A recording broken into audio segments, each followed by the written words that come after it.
आज है 14 फरवरी। आज की ये जो मुरली है ये विशेष प्यारे बाबा ने शिव जयंती के उपलक्ष्य में चलाई है। कल हम सभी बच्चे मिलकर प्यारे बाबा का जन्मोत्सव, सो हम बच्चों का जन्मोत्सव बहुत धूमधाम से मनाएंगे।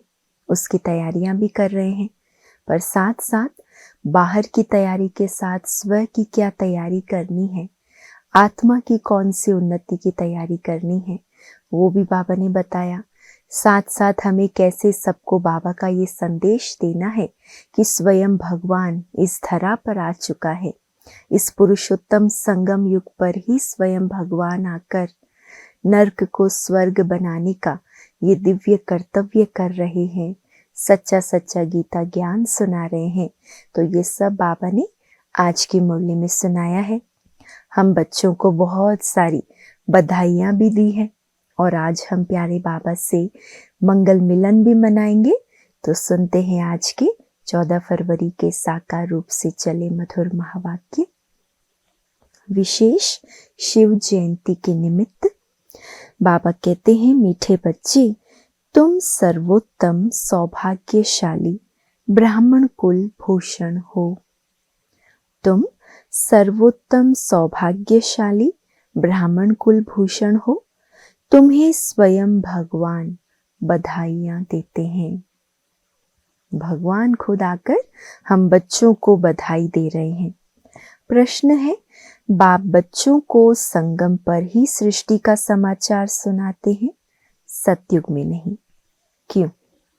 उत्तर, क्योंकि सतयुग तो है ही आदि का समय, शुरुआत का समय। उस समय सारी सृष्टि का समाचार अर्थात सृष्टि के आदि मध्य अंत का ज्ञान कैसे सुनाएं? जब तक सर्कल रिपीट ही नहीं हुआ है तब तक समाचार सुना ही कैसे सकते हैं? संगम पर ही तुम बच्चे बाप द्वारा पूरा समाचार सुनते हो। संगम युग ही वो युग है जब बाप आकर सृष्टि के आदि मध्य अंत का समाचार हम बच्चों को सुनाते हैं। तुम्हें ही ज्ञान का तीसरा नेत्र मिलता है। ओम शांति। आज है त्रिमूर्ति शिव जयंती, सो ब्राह्मण जयंती, सो संगम युग जयंती का शुभ दिवस। क्या क्या नाम दे रहा है बाबा? आज है त्रिमूर्ति शिव जयंती, सो ब्राह्मण जयंती, सो संगम युग जयंती का शुभ दिवस। बहुत हैं जिनको बाबा ईश्वरीय जन्म सिद्ध अधिकार की ग्रीटिंग्स भी नहीं दे सकते। बहुत हैं जिनको पता ही नहीं है कि शिव बाबा कौन है, उससे क्या मिलना है। वो ग्रीटिंग्स क्या समझ सकते हैं, है ना? अगर आप कोई उनको कहो कि आज आपको आपके जन्मदिन की, सो बाबा के जन्मदिन की बहुत बधाइयां हो, तो उनको क्या समझ में आएगा? दुनिया वाले तो शिवरात्रि समझते हैं ना, व्रत करना है, जागरण करना है, भजन कीर्तन गाना है, इसी को ही समझते हैं। बाबा कहते वो ग्रीटिंग समझ ना सके, नए बच्चे बिल्कुल समझ ना सके। ये है ज्ञान का डांस। कहते हैं ना, श्री कृष्ण डांस करता था। यहाँ बच्चियां राधे कृष्ण बन डांस करती हैं, परंतु डांस की तो बात ही नहीं। वो तो वहां सतयुग में बचपन में प्रिंस प्रिंसेस के साथ डांस करेंगे। बच्चे जानते हैं ये बाप दादा है। दादा को ग्रैंडफादर कहा जाता है। ये दादा तो हुआ जिस्मानी फादर। यहाँ तो वंडरफुल बात है, वह दादा है रूहानी और ये है जिस्मानी। इनको कहते हैं बाप दादा। बाप से दादा द्वारा वर्षा मिलता है। वर्षा है दादे का अर्थात ग्रैंडफादर का। सब आत्माएं ब्रदर्स है तो वर्षा बाप से मिलता है। बाबा कहते हैं तुम आत्माओं को अपना शरीर, अपनी कर्मेंद्रियां है। मुझे निराकार कहते हैं, जरूर मुझे शरीर चाहिए। जब हूं ही मैं निराकार तो साकार में आने के लिए शरीर चाहिए। तब तो बच्चों को राजयोग सिखाऊं अथवा मनुष्य से देवता, पतित से पावन बनने का मार्ग बताऊं। वह मूत पलीती कपड़ धोऊं, जरूर बड़ा धोबी होगा। तभी तो सारी दुनिया की आत्माओं के मैले कपड़े अर्थात विकारों की सफाई कर देता है बाबा। सारे विश्व की आत्माएं और शरीर धोता है। ज्ञान और योग से तुम्हारी आत्माओं को धोया जाता है। आज तुम बच्चे आए हो, जानते हो हम शिव बाबा को बधाइयां देने आए हैं। बाप फिर कहते हैं कि तुम जिसको ग्रीटिंग्स देते हो वह बाप भी तुम बच्चों को ग्रीटिंग्स देते हैं। बाबा हमें देता है और हम बाबा को देते हैं, क्योंकि दुनिया में किसी को भी पता नहीं कि बाप और बच्चों का एक दिन भी जन्मदिन हो सकता है, और वो भी एक दो बच्चों का नहीं, सारे बच्चों का। तो इसीलिए बाप बच्चे एक दो को ग्रीटिंग्स देते हैं, क्योंकि तुम बहुत सर्वोत्तम सौभाग्यशाली ब्राह्मण कुलभूषण हो। देवताएं इतने उत्तम नहीं जितने तुम हो। ब्राह्मण देवताओं से ऊंच है, ऊंचते ऊंच है बाप, फिर वह आते हैं ब्रह्मा तन में। उनके तुम बच्चे बहुत ऊंचते ऊंच ब्राह्मण बनते हो। ब्राह्मणों की है चोटी, उसके नीचे है देवताएं, सबसे ऊपर है बाबा। बाबा ने तुम बच्चों को ब्राह्मण ब्राह्मणियां बनाया है स्वर्ग का वर्षा देने। इन लक्ष्मी नारायण के देखो कितने मंदिर बनाए हैं, माथा टेकते हैं। भारतवासियों को ये तो मालूम होना चाहिए कि ये भी मनुष्य हैं। लक्ष्मी नारायण दोनों अलग अलग हैं। यहाँ तो एक मनुष्य के दोनों नाम रखे हैं। एक का नाम लक्ष्मी नारायण अर्थात अपने को विष्णु चतुर्भुज कहते हैं, है ना। कोई राधे कृष्ण नाम रख लेते, कोई राम सीता रख लेते, तो बाबा कहते ये तो अलग अलग हैं। लक्ष्मी नारायण अथवा राधे कृष्ण नाम रखाए हैं तो चतुर्भुज हो गए ना। वह विष्णु तो है सूक्ष्म वतन का एम ऑब्जेक्ट। तुम इस विष्णुपुरी के मालिक बनेंगे।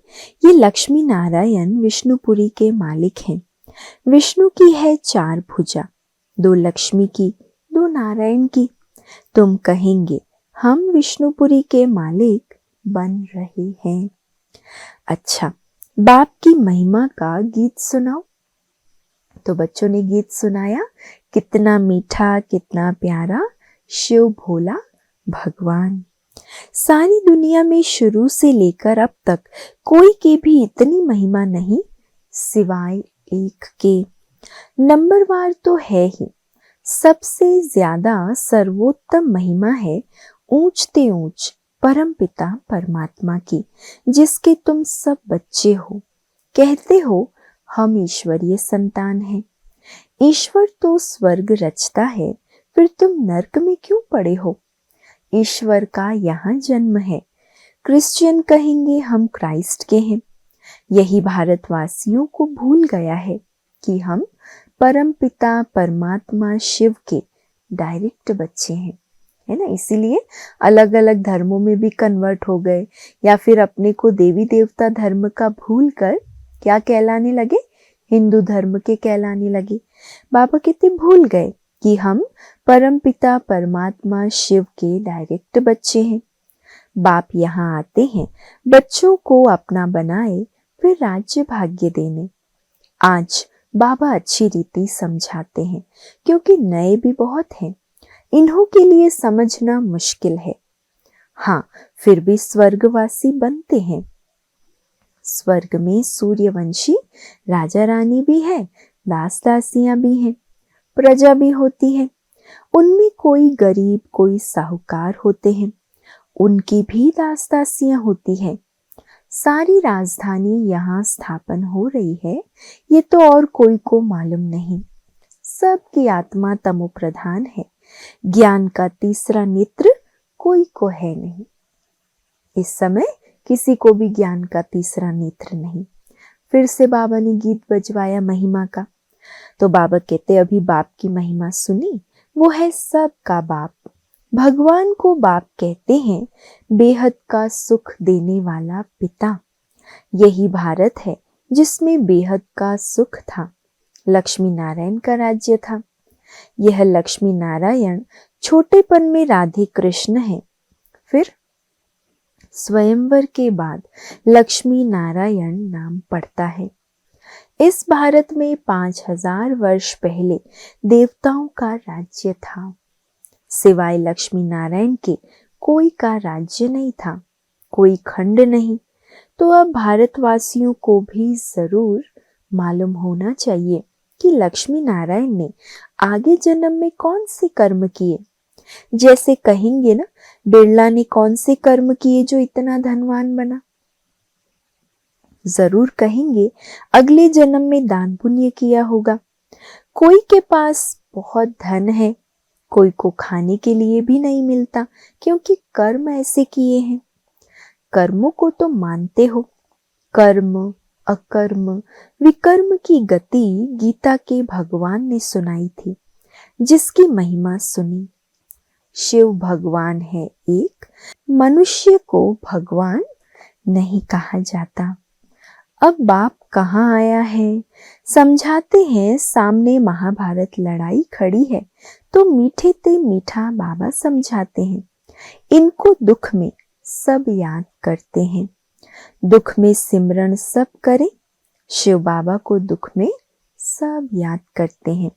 सुख में कोई नहीं करता।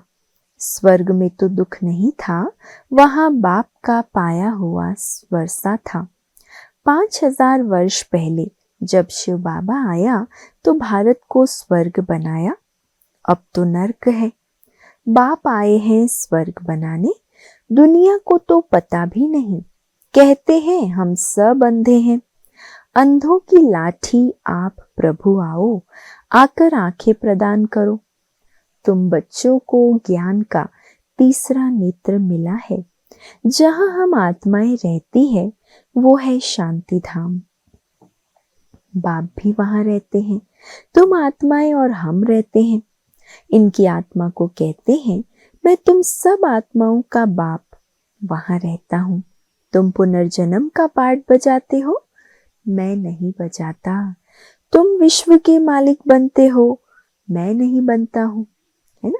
बाबा आत्मा और परमात्मा में क्या अंतर है वो बाबा सुना रहे हैं कि तुम भी परम धाम के वासी हो, मैं भी परम धाम का वासी हूँ, लेकिन तुम जन्म जन्म पाठ बजाते, मैं नहीं बजाता। तुम विश्व के मालिक बनते, मैं नहीं बनता। तुमको 84 जन्म लेने पड़ते हैं। तुमको समझाया था कि हे बच्चे, तुम अपने जन्मों को नहीं जानते हो। 84 लाख जन्म कहते हैं, ये झूठी बातें हैं। मैं ज्ञान का सागर पतित पावन हूँ। मैं आता तब हूँ जब सब पतित हैं। तब ही आकर सृष्टि के आदि मध्य अंत का राज समझाए त्रिकालदर्शी बनाता हूँ। बहुत पूछते हैं पहले पहले मनुष्य कैसे रचे, भगवान ने सृष्टि कैसे रची। एक शास्त्र में भी दिखाते हैं। प्रलय हुई, फिर सागर में पीपल के पत्ते पर बच्चा श्री कृष्ण आया। अब बाप कहते हैं ऐसी कोई बात नहीं, ये तो बेहद का ड्रामा है ना। अनादि अविनाशी बना बनाया बेहद का ड्रामा है। दिन है सतयुग त्रेता, रात है द्वापर कलयुग। बच्चे बाप को बधाइयां देते हैं। बाप कहते हैं तत्त्वम, तुम ही 100% दुर्भाग्यशाली से 100% सौभाग्यशाली बनते हो। तुम भारतवासी वह थे, परंतु तुमको पता नहीं। बाप आकर बताते हैं तुम अपने जन्मों को नहीं जानते हो। मैं आकर बताता हूँ कि तुमने 84 जन्म लिए हैं। बाप तुमको संगम पर सारी सृष्टि का समाचार सुनाते हैं। सतयुग में थोड़े ही सुनाएंगे। जिस समय सृष्टि की आदि मध्य अंत नहीं हुई तो उसका समाचार कैसे समझाएं। मैं आता हूँ अंत में, कल्प के संगम युगे। शास्त्रों में लिखा है युगे युगे। श्री कृष्ण भगवानुवाच गीता में लिख दिया है। सब धर्म वाले श्री कृष्ण को भगवान थोड़े मानेंगे। भगवान तो निराकार है ना, वो है सब आत्माओं का बाप। बाप से वर्षा मिलता है, तुम सब आत्माएं भाई भाई हो। परमात्मा को सर्वव्यापी कहने से तो फादरहुड हो जाता है। फादर को कभी वर्षा मिलता है क्या? फादर को कभी वर्षा ना दे सकता है और ना फादर से फादर को वर्षा मिल सकता है। वर्षा बच्चों को मिलता है। तुम आत्माएं सब बच्चे हो, बाप का वर्षा जरूर चाहिए। हद के वर्षे से तुम राजी नहीं होते हो, इसीलिए पुकारते हो। क्या पुकारा हमने भक्ति में? तुम्हारी कृपा से सुख घनेरे मिले थे, अब फिर रावण द्वारा दुख मिलने से पुकारने लगे हो। सबकी आत्माएं पुकारती है क्योंकि इनको दुख है, इसीलिए याद करती है, बाबा आकर सुख दो। अभी इस ज्ञान से स्वर्ग के मालिक बनते हो। तुम्हारी सद्गति होती है, इसीलिए गाया जाता है, सर्व का सद्गति दाता एक बाप। अभी सब दुर्गति में है, फिर सर्व की सद्गति होती है। जब लक्ष्मी नारायण का राज्य था तो तुम स्वर्ग में थे, बाकी सब मुक्ति धाम में थे। अब हम बाप द्वारा राजयोग सीखते हैं। बाप कहते हैं, कल्प के संगम पर मैं तुमको पढ़ाता हूँ, मनुष्य से देवता बनाता हूँ। अभी तुम बच्चों को सारा राज समझाता हूँ। शिवरात्रि कब हुई है ये तो मालूम होना चाहिए। क्या हुआ, शिव बाबा कब आया, कुछ नहीं जानते। इसलिए बाबा कहते शिव जयंती खूब धूमधाम से मनाओ तो मनुष्यों को पता पड़े कि वास्तव में बाबा कब आता है, आकर क्या करता है। तो बाबा कहते वो तो कुछ नहीं जानते, तो पत्थर बुद्धि ठहरे ना। अभी तुम पारस बुद्धि बनते हो। भारत पारसपुरी गोल्डन एज था। लक्ष्मी नारायण को भी भगवान भगवती कहते हैं। उन्हों को वर्षा भगवान ने दिया, फिर दे रहे हैं। तुमको फिर से भगवान भगवती बना रहे हैं। अभी ये तुम्हारा बहुत जन्मों के अंत का जन्म है। बाप कहते हैं विनाश सामने खड़ा है। इनको कहा जाता है रुद्र ज्ञान यज्ञ। वे सब मैटेरियल यज्ञ होते हैं। ये है ज्ञान की बात। इसमें बाप आकर मनुष्य को देवता बनाते हैं। तुम बधाइयां देते हो शिव बाबा के आने की। बाबा फिर कहते हैं मैं अकेला थोड़ी आता हूँ, मुझे भी शरीर चाहिए, ब्रह्मा तन में आना पड़े, पहले पहले सूक्ष्म वतन रचना पड़े, इसलिए इनमें प्रवेश किया है। ये तो पतित था, 84 जन्म ले पतित बना, सब पुकारते थे। अब बाप कहते हैं मैं फिर से तुम बच्चों को वर्षा देने आया हूँ। बाप ही भारत को स्वर्ग का वर्षा देते हैं। स्वर्ग का रचयिता बाप है, जरूर स्वर्ग की सौगात ही देंगे। अभी तुम स्वर्ग के मालिक बन रहे हो। ये पाठशाला है भविष्य में मनुष्य से 21 जन्मों के लिए देवता बनने की। तुम स्वर्ग के मालिक बन रहे हो। 21 पीढ़ी तुम सुख पाते हो। वहां अकाली मृत्यु होती नहीं। जब शरीर की आयु पूरी होती है तब साक्षात्कार हो जाता है। एक शरीर छोड़ दूसरा लेते हैं। सर्प का भी मिसाल है ना। तुम बच्चे अभी बाप को बधाइयां देते हो, बाप फिर तुमको बधाइयां देते हैं। तुम अभी दुर्भाग्यशाली से सौभाग्यशाली बन रहे हो। पतित मनुष्य से पावन देवता बनते हो। चक्र तो फिरता है। ये तो तुम बच्चों को समझाना है, फिर ये प्राय लोप हो जाता है। सत्युग में ज्ञान की दरकार नहीं रहती। अभी तुम दुर्गति में हो, तब इस ज्ञान से सद्गति मिलती है। बाप ही आकर स्वर्ग की स्थापना करते हैं। सर्व का सतगुरु एक ही है। बाकी भक्ति मार्ग के कर्म कांड से कोई की सद्गति नहीं होती। सबको सीढ़ी नीचे उतरना ही है। भारत सतो प्रधान था, फिर 84 जन्म लेने पड़े, फिर अब तुमको चढ़ना है। मुक्ति धाम अपने घर जाना है, अब नाटक पूरा होता है। ये पुरानी दुनिया खत्म हो जाएगी। भारत को अविनाशी खंड कहा जाता है। बाप का जन्म स्थान कब खत्म नहीं होता। तुम शांति धाम में जाकर फिर आएंगे, आकर राज्य करेंगे। पावन और पतित भारत में ही होते हैं। 84 जन्म लेते लेते पतित बने हो, योगी से भोगी बने हो। ये है रौरव नर्क, महान दुख का समय है। अभी तो बहुत दुख आने का है। खूने नाहक खेल है, बैठे बैठे बॉम्ब्स गिरेंगे। तुमने क्या गुनाह किया? नाहक सबका विनाश हो जाएगा। बाबा कहते बिना कोई गुनाह के है ना, नाहक माना होलसेल में सबका मौत हो जाएगा। विनाश का साक्षात्कार तो बच्चों ने किया है। अब तुम सृष्टि चक्र का ज्ञान जान गए हो। तुम्हारे पास ज्ञान की तलवार, ज्ञान खड़ग है। तुम हो ब्रह्मा की मुख वंशावली, ब्राह्मण। प्रजापिता भी बाबा है। कल्प पहले भी इसने मुख वंशावली पैदा की थी। बाप कहते हैं मैं कल्प कल्प आता हूँ, इसमें प्रवेश कर तुमको मुख वंशावली बनाता हूँ। ब्रह्मा के द्वारा स्वर्ग की स्थापना कराता हूँ। स्वर्ग में तो भविष्य में ही जाएंगे। छीछी दुनिया तो खत्म होनी चाहिए। बेहद का बाप आते ही है नई दुनिया रचने। बाप कहते हैं मैं तुम बच्चों के लिए हथेली पर बहिश्त ले आया हूँ।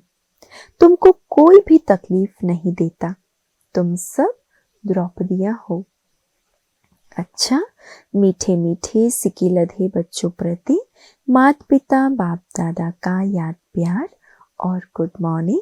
रूहानी बाप की रूहानी बच्चों को नमस्ते और हम सब रूहानी बच्चों की रूहानी माता पिता बाप दादा को याद प्यार, गुड मॉर्निंग और नमस्ते।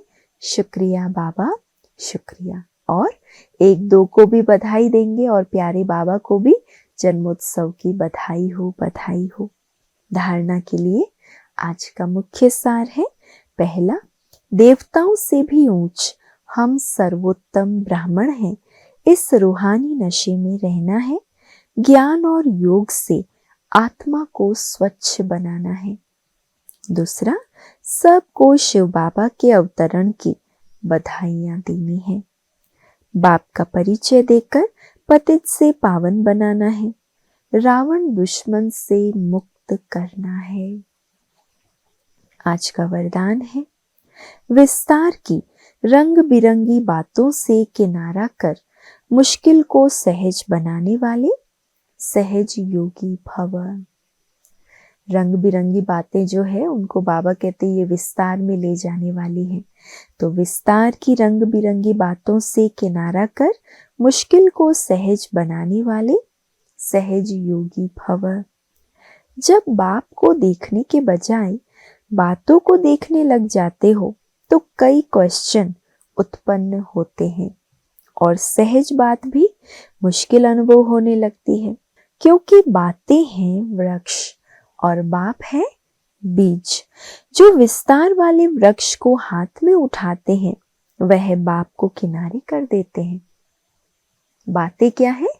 वृक्ष हैं। तो बाबा कहते जो विस्तार के वृक्ष को हाथ में उठाते हैं वो बाप अर्थात बीज को किनारे कर देते।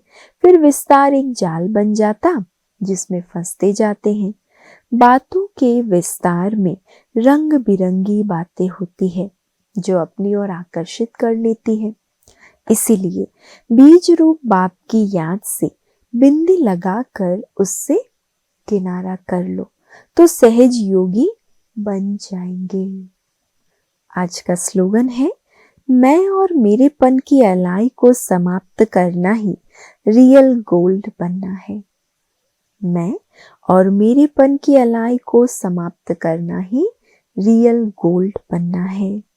आज का व्यक्त इशारा है, अभी सभी मिलकर एक मत हो, सेवा के कोई भी कार्य को धूमधाम से आगे बढ़ाओ। सब मिलकर एक मत हो, सेवा के कोई भी कार्य को धूमधाम से आगे बढ़ाओ। हर ब्राह्मण आत्मा के सहयोग से, शुभकामनाओं शुभ भावनाओं से सेवाओं की धूम मचाओ। अगर कोई मुख से बोल नहीं सकते तो मनसा वायुमंडल से, सुख की वृत्ति सुखमय स्थिति से सुखमय संसार बनाए। कोई बोल नहीं पाते, तबीयत ठीक नहीं है या सुनाना नहीं आता है, तो भी बाबा कहते मनसा वायुमंडल से सुख की वृत्ति सुखमय स्थिति से सुखमय वायुमंडल संसार बनाओ। कहाँ जा नहीं सकते हो, तबीयत ठीक नहीं है, तो घर बैठे ये सेवा करो। सेवा में सहयोगी जरूर बनो, तब सर्व के सहयोग से सुखमय संसार बनेगा। अच्छा, ओम शांति।